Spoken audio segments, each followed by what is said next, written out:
সম্মানিত ভিউয়ার্স, আসসালামু আলাইকুম।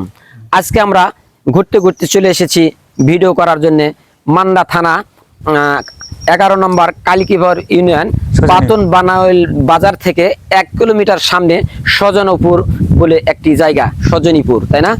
তো এই সজনীপুর এই জায়গাতে এখানে বিশাল একটা দরগা, এই দরগার ইতিহাস আপনাদের সামনে তুলে ধরবো। তার আগে আমি এই যে আমার একটা চাচার সঙ্গে দেখা হচ্ছে, এই চাচার কাছ থেকে একটা পরিচয় নিব এই জায়গার। আপনারা দেখতে থাকুন এবং আমাদের সাথে থাকুন। আসসালামু আলাইকুম চাচা। ওয়ালাইকুম সালাম। ভালো আছেন? আলহামদুলিল্লাহ ভালো। চাচা আপনার নাম কি? আমার নাম মোহাম্মদ বজির। বজির আলী না? জি হ্যাঁ।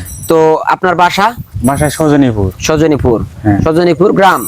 আর এটা 11 নম্বর কালিকাপুর ইউনিয়ন, মান্দা থানা, নওগাঁ জেলা, শেষ সীমানা। সম্মানিত ভিউয়ার্স, এই পর্যায়ে আমরা এখানে চলে এসেছি। চাচার সঙ্গে আমাদের সাক্ষাৎ হলো এখানে এসে। তো চাচার কাছ থেকে আমরা কিছু জানার চেষ্টা করব। চাচা, এই যে আমরা যে বিশাল একটা বটের গাছ দেখছি, তো এখানে দেখছি বিভিন্ন ধরনের এই যে পূজা করার বিভিন্ন যন্ত্রপাতি, বোতল, অনেক কিছুই কিন্তু এই জায়গাগুলোতে মনে করেন যে রাখা আছে। তো মনে হচ্ছে এখানে কোনো পূজা টুজা বা বিভিন্ন কিছু হয়। এই জায়গা সম্পর্কে আপনি একটু বলেন তো, এই জায়গাতে আসলে এর উপকারের এবং ক্ষতির দিকটা কি, বা কি ধরনের এখানে কার্যকলাপ আচার অনুষ্ঠান হয়ে থাকে, এই সম্পর্কে আপনি একটু বলবেন। এই জায়গার হলো হিন্দু মুসলমান উভয়ের উপকারিতা। কেউ কোনো যদি মানসতা করে, মানসতা পূরণ হওয়ার পর আসেন একটু সামনে যাওয়া যাবে তো না? হ্যাঁ, যাওয়া সমস্যা নাই।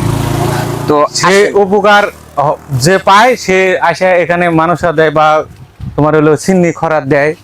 আবার হলো কেউ যদি গা হুজুরালি করবার চেষ্টা করে, আসেন, হ্যাঁ, তাহলে তার অবশ্যই ক্ষতি হয়। এদিকে আসেন। আর এক হলো তার মানে সম্মান, যায় সম্মান দিবে তাই সম্মান পাবে। আর যদি কেউ কোনো রকমের আচরণ খারাপ করে তার পক্ষে ভয়ঙ্কর। ও, এই তাহলে বহু লোকজন এখানে আসে বা পূজা করে।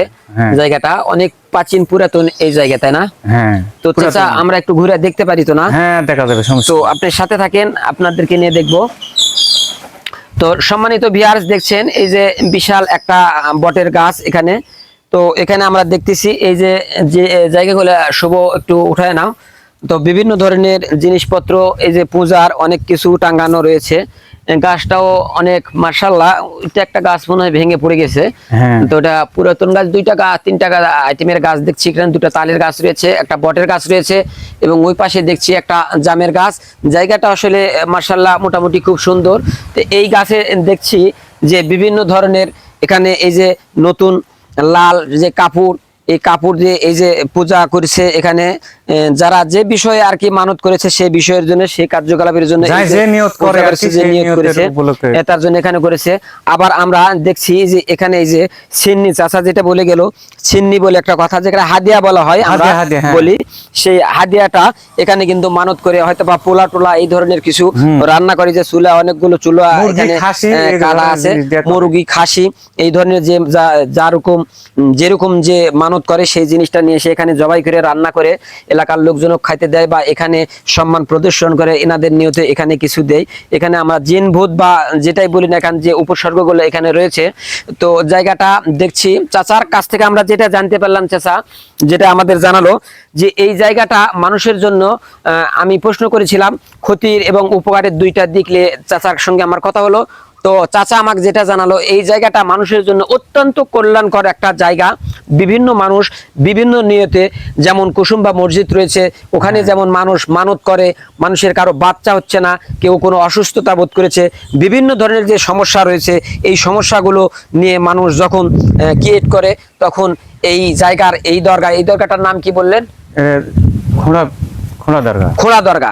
এই দরগাটা হচ্ছে পুরাতন খোনা দরগা বলে পরিচিত।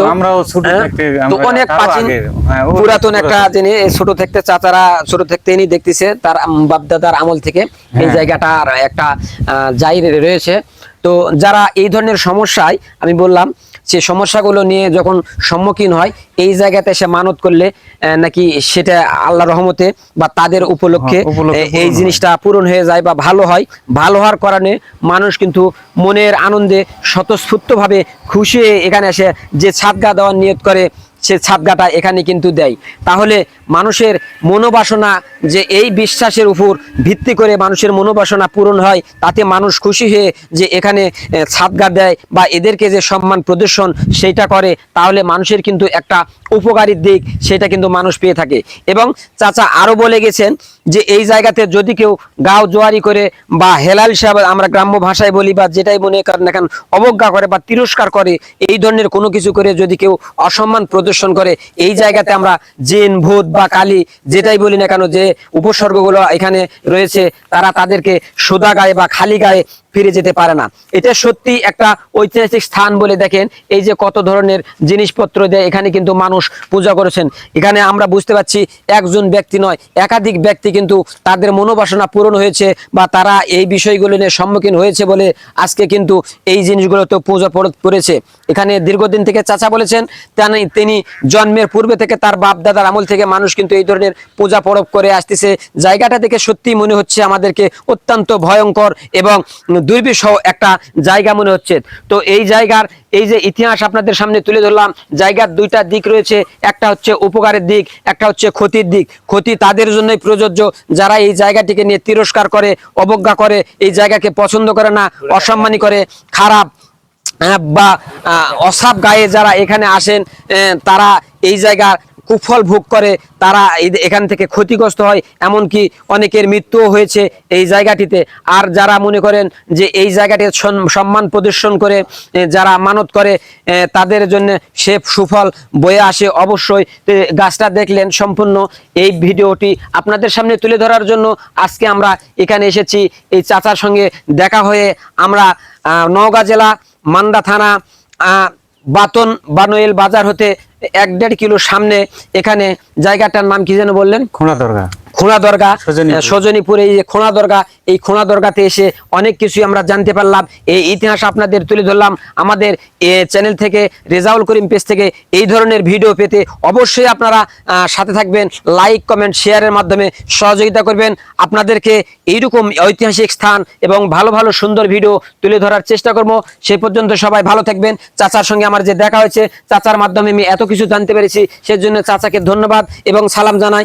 আসসালামু আলাইকুম। ভালো থাকবেন, সুস্থ থাকবেন। দেখা হচ্ছে পরবর্তীতে নতুন কোনো ভিডিওতে, নতুন কোনো কন্টেন্ট নিয়ে। সেই পর্যন্ত সবাই আবারও বলছি সুস্থ থাকবেন। আসসালামু আলাইকুম, ধন্যবাদ।